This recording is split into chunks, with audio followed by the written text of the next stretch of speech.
Hey, Vineyard, I want to take just a few moments to talk to you about our compassion offering, which is coming up, and encourage you to plan and participate in that. It happens this November 27th, this coming Sunday, 2016. And very briefly, I want to tell you what it is and give you just an idea of 5 different things that this money goes towards. We've been doing this for a good 10, 12 years. I don't remember exactly, but in the church, every November, we encourage people to give beyond the regular tithes and offerings to help support ministries that we call compassion ministries. And this is modeled from Romans chapter 15 and the book of Acts also, where local churches took special offerings to help people in and around their community and churches that were in need, that were poor, that needed help. So we model that. It's a chance to bless others. It's also a chance to bless yourself, as you just reach in and give extra and see what the Lord might have you do. And it just enlarges our own heart when we do that. So let me just share just 5 things that I was thinking about. Where does this money go to over the years? How do we spend it?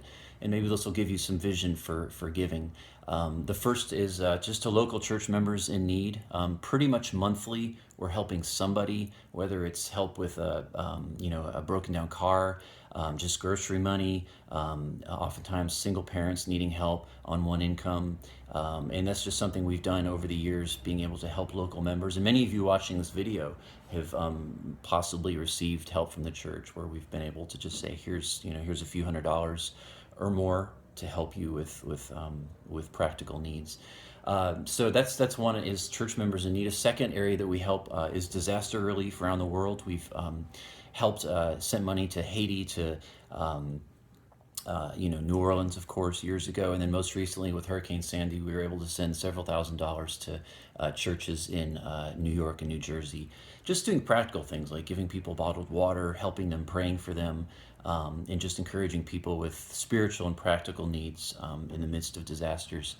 A third way that we help, where this money goes, is towards the persecuted church. For years, we've supported the Voice of the Martyrs, which is dear to my heart. And just a few months ago, we had an Iranian pastor, Kamran, who came and spoke to our church, and many of us were moved deeply. He's a pastor who's ministering to the persecuted church, and we are supporting him and want to continue doing that in the future. So this is a great use of that money. It's just going straight to the persecuted church and ministering to people that are being persecuted for their faith in Jesus.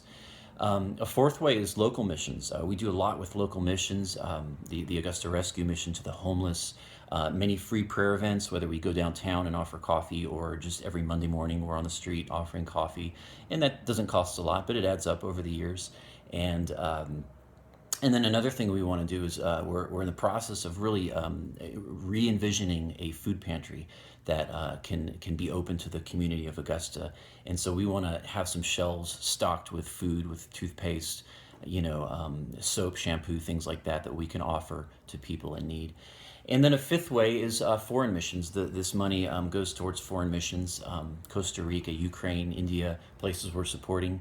And, again, compassion money directly goes straight to those things to help pay for those trips, to give to those churches, to support conferencing in those areas, to train leaders. And I wanted to just share with you this beautiful Ukrainian coffee cup that I bought a few years ago for like $2.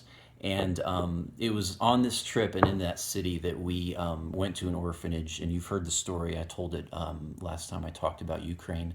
One thing led to another, but we met a young man who just had an awful story, and spent 5 days with him last year. We just invited him on our entire trip, teenage Ukrainian orphan. And I think on day 3, we led him to the Lord in a coffee shop, and the Holy Spirit fell upon him, and it was awesome. Those kind of things happen, and they couldn't happen without your support to these ministries. So I want to encourage you. It's not just an offering. It's not just us asking for money. It's a real biblically modeled way to support things that our church is doing that really are making a difference. So I thank you, and I encourage you to pray. And if you're not there on Sunday, you can always PayPal or mail in or send your offering later. But just see what the Lord would do. Be moved to give above and beyond. It'll be a blessing to many. Okay, bless you, and thanks for watching.